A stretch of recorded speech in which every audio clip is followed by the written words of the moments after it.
हिमालय पर्वत श्रृंखला में समुद्र तल से 12,000 फुट की ऊंचाई पर विश्व की छत के नाम से विख्यात शहर है लेह।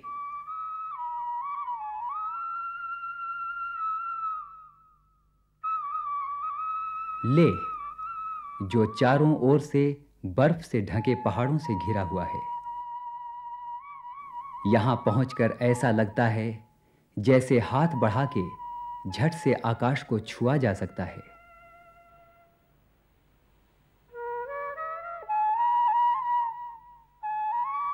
यही है भारत की प्राचीन सभ्यता की पहचान सिंधु नदी।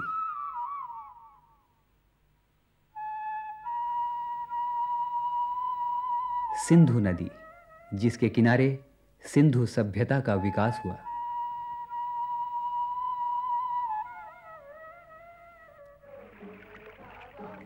दूर तक फैले वीरान इलाके, इस अजीब सी वीरानी में भी हरियाली के कुछ छोटे-छोटे टुकड़े यह आशा बंधाते हैं कि कैसी भी जगह हो, जिंदगी जीने के लिए संघर्ष करती है। सच भी है कि ऐसे स्थानों में शांति का वास होता है। शहरों की हलचल से दूर शांति की तलाश में लोग यहां आते हैं। यह शहर चर्चित है विशिष्ट बौद्ध विहारों के लिए। सबसे प्रसिद्ध बौद्ध विहार है लेह का हेमिस गोम्पा।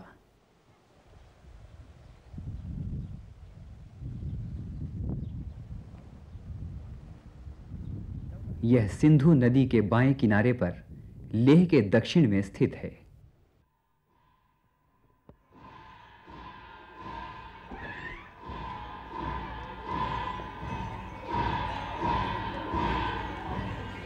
यह तिब्बती बौद्ध धर्म की 4 प्रमुख धाराओं में से भृगुपद के अनुयायियों द्वारा बनाया गया।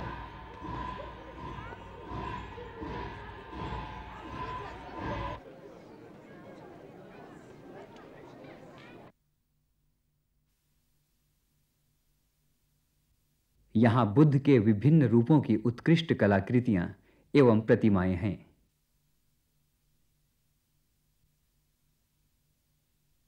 भारत उत्सवों का देश है। उत्सव जो कभी हमारा मनोरंजन करता है और कभी धार्मिक पर्वों से हमें जोड़ता है। ऐसा ही एक धार्मिक पर्व हेमिस बौद्ध विहार का है। तो यहाँ पर कई बौद्ध मठ यानी विहारें गुंपाएं हैं। तो यहाँ का सबसे बड़ा गुंपा हेमिस गुंपा है। तो ये गुंपा लेह लद्दाख के लेह से करीब 42 किलोमीटर की दूरी पर स्थित है। तो ये गुंपा बहुत कलगीपा परंपरा के माने जाते हैं, जो तिब्बत और लद्दाख में फैली बौद्ध धर्म को हम 4 संप्रदायों में बांटते हैं, जो न्यिगमापा, सैक्यापा, गेलुक तथा करगित के नाम से जाना जाते हैं। तो ये मठ जो है, ये हेमिस गोम्पा जो है वो करगितपा परंपरा का है, जो इसका परंपरा वज्राधार, तिलोपात, नारोपात तथा मिलारेपात तथा गंपोपात से माना जाता है।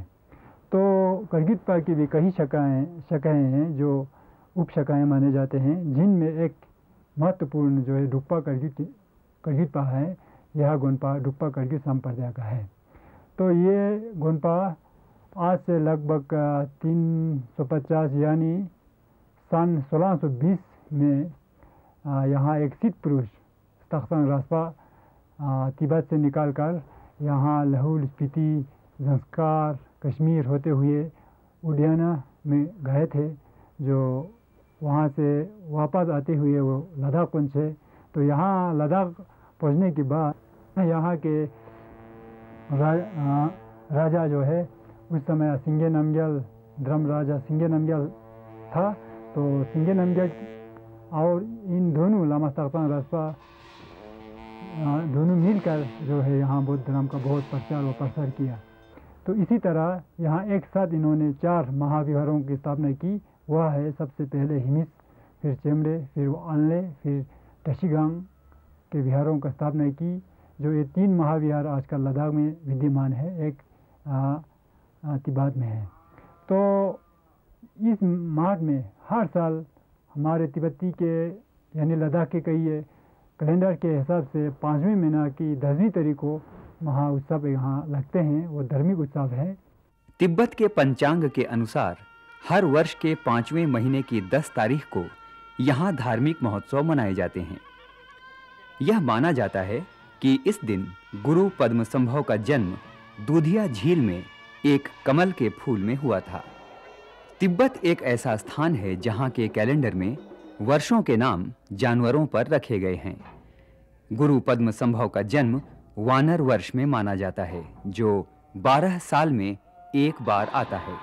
हेमिस मेला तिब्बत के पंचांग पर निर्भर है, इसलिए इस पर्व को इतनी मान्यता मिली। यह भी माना जाता है कि गुरु पद्मसंभव बुद्ध का ही अवतार हैं और बहुत दयालु हैं। उनकी आराधना से कष्टों का निवारण होगा।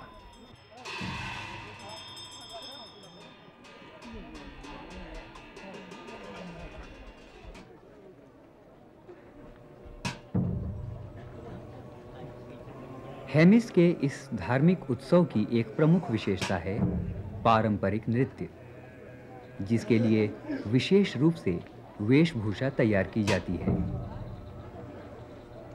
शुरुआत होती है सीमा वाद्य नृत्य से,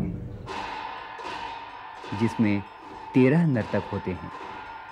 ये 13 नर्तक बुद्ध के वाचिक अवतार माने जाते हैं। ये काली टोपी और नृत्य की परंपरागत पोशाक पहने रहते हैं। हम इन्हें 13 काली टोपी वाले भी कह सकते हैं। ये गुरु पद्मसंभव जी के आने से पहले रास्ते की सब बाधाओं यानी बुराइयों को दूर करने की कोशिश करते हैं।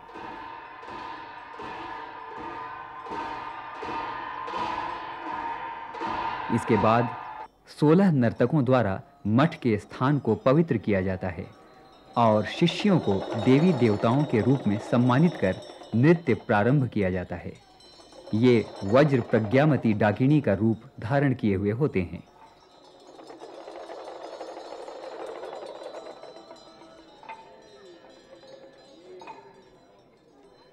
ये पीतल का मुखौटा पहने और हाथ में डमरू और घंटी बजाते हुए नृत्य करते हैं और सभी दर्शकों का स्वागत कर उन्हें वरदान देते हैं।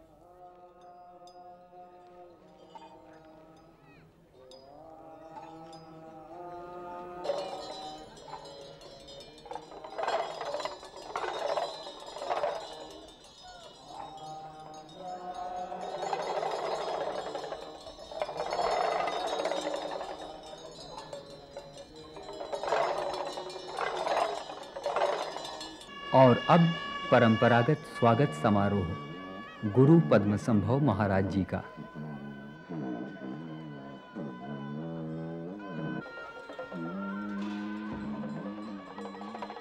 जब गुरु पद्मसंभव पधारते हैं, तब सबसे पहले विशाल आकार की 2 शहनाइयां बजाते हैं वादक, जिन्हें ग्यालिंगनिया कहा जाता है।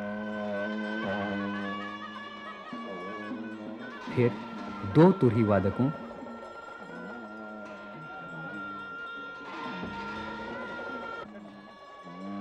दो ढोलक बजाने वालों के साथ क्रमशः 8 गुरु पधारते हैं।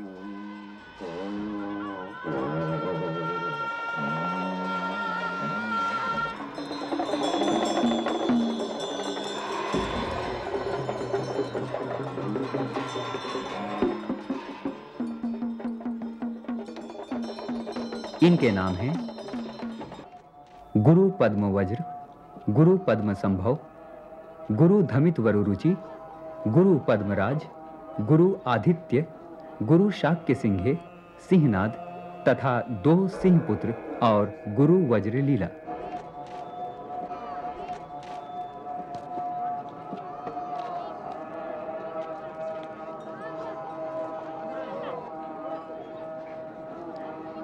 गुरु पद्मा संभव जी के 8 रूप है।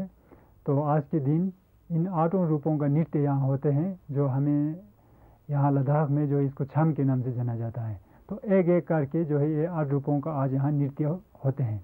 तो ये 8 रूप इनके क्यों हैं, तो ये कहने पर जो यहाँ गुरु पद्मा संभव जी ने विभिन्न स्थानों पर, विभिन्न जो है मेडिटेशन केंद्र यानी साधना केंद्रों पर साधना करने पर उन्हें विभिन्न प्रकार के कोई चमत्कार, कोई सिद्ध प्राप्त हुए थे।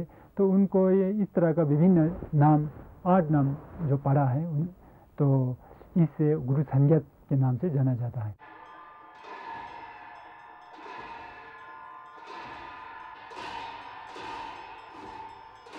यहाँ हम आपको इन नृत्यों के मिले जुले रूप से परिचित करा रहे हैं।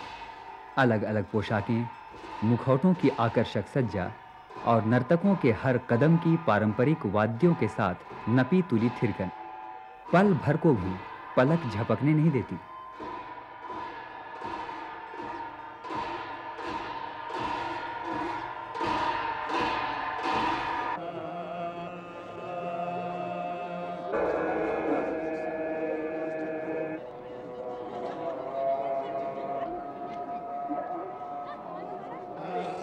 गुरु पद्म संभव के जीवन की महान घटनाएं नृत्यों में कितने प्रभावपूर्ण ढंग से प्रदर्शित की जा रही हैं, हेमिस बौद्ध विहार के इस आंगन में भक्तों, लामाओं और पर्यटकों की विशाल भीड़ से इस बात का अंदाजा लगाया जा सकता है।